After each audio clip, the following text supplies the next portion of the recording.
আল্লাহকে কিভাবে চিনবেন? যার জন্য বলা হয়েছে সন্তানকে ধর্মীয় শিক্ষা দেওয়া।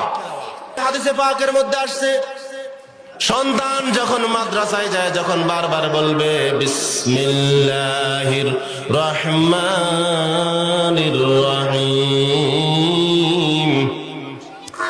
আল্লাহ বলেন ও ফেরেশতা, এই সন্তান বারবার আমার নাম নেই, বারবার আমার নাম নেই, এই সন্তানের তো গুনাহ নাই, আমার নাম নেওয়ার কারণে আমি তার মা বাবার জীবনের সমস্ত গুনাহ খাতাগুলো মাফ করে দিলাম। সুবহানাল্লাহ। আপনার সন্তানকে আপনি ধর্মীয় শিক্ষায় শিক্ষিত করতে হবে, কারণ এই সন্তান হচ্ছে আপনার অধীনে আছে, আপনাকে জবাবদিহি করতে হবে। আল্লাহ রাসূল বলেন, ক্বালান নবী সাল্লাল্লাহু আলাইহি ওয়াসাল্লাম, কুল্লুকুম রাইন ওয়া কুল্লুকুম মাসউলুন আন রাইয়াতিহি। প্রত্যেক মানুষ যারা দায়িত্বশীল আছে তাদের অধীনস্থদের ব্যাপারে তাদের জন্য আল্লাহর দরবারে জবাবদিহি করতে হবে।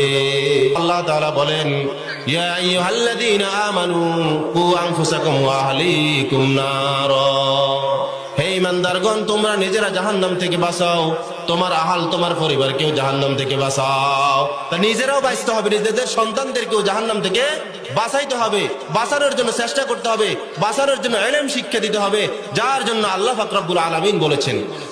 এই জন্য আমার ভাই, আমি বলবো আমাদের সন্তান কোরআনের শিক্ষায় শিক্ষিত করব।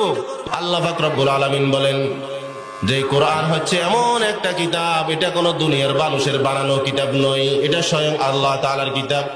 আলিফ লাম মিম, যালিকাল কিতাবু লা রাইবা ফীহি হুদাল লিল মুত্তাকিন।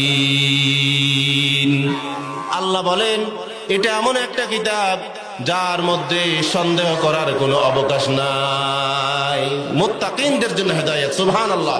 এটা এমন একটা বই, এমন একটা কিতাব যার মধ্যে এভাবে আপনাকে সন্দেহ করার কোনো অবকাশ নাই। আর সেই কিতাবের কারখানা হচ্ছে কি? মাদ্রাসা। আপনি সেই কিতাবের কারখানা হচ্ছে মাদ্রাসা। আপনি আপনার সন্তানদেরকে মাদ্রাসায় ভর্তি করাবেন তো ইনশাআল্লাহ।